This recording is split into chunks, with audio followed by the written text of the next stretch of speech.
আসসালামু আলাইকুম গাইস। এবে ল্যান্ড রোভার এবার ছোটো গাড়ি, কিন্তু এবার সমস্যা হয়েছে ফুলি সমস্যা ফুলিতে খারাপ হয়ে গেল। তো ফুলি লাগাইতে দেয় না, হয়েছি উল্টো লাগাইছি। উল্টো লাগানোর পর টাইমিং খারাপ হয়েছি, আবার ফুলি নেই টাইমিং ঠিক করছি। তো যে কোনো সময় যদি আলাদা টাইমিং করলাম ফুলি করলাম, টাইমিংও আছে ফুলি মরছি। ফুলি টাইমিং মার্কস আয় না ফুলিবে একটা মার্কস আয় না, এই ফুলি কিন্তু বাইরে টাইমিং দিই। টাইমিংও মার্ক টিকলা সেই ফায়ার ওলা সেই ফুলি ফুলিলে বেশি ভালো হইব, নহ'লে টাইমিং খারাপ হয়ে যাব, আবার খাস চালাম হয়ে যাব। এইগুলো টাইমিংও মার্ক ফায়ার এবার এবার ইপুট ল্যান্ড রোভার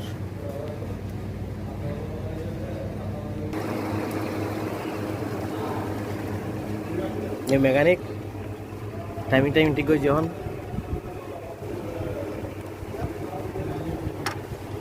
এই 4 সিলিন্ডার গাড়ি, তো এবার যে কোনো সময় যদি হাত গরম হয়, 2014 মডেল হাতগুলি টাইমিং ফুলি যদি খারাপ হয়ে যাবে, তো টাইমিং চাই না ফুলিলি ভালো হইব। নহ'লে টাইমিং খারাপ হলে ইটো কলম ফুরাইব, এই ইংকুলম ফুরাইব মানিবে fuel pump, electric fuel pump, টাইমিট কাভার এবং কি হাওয়ার পাম্প বেগম হইবে খুলে না, আবার টাইমিং ঠিক গরম ফুরায়। ওকে গাছ, সালাম আলাইকুম।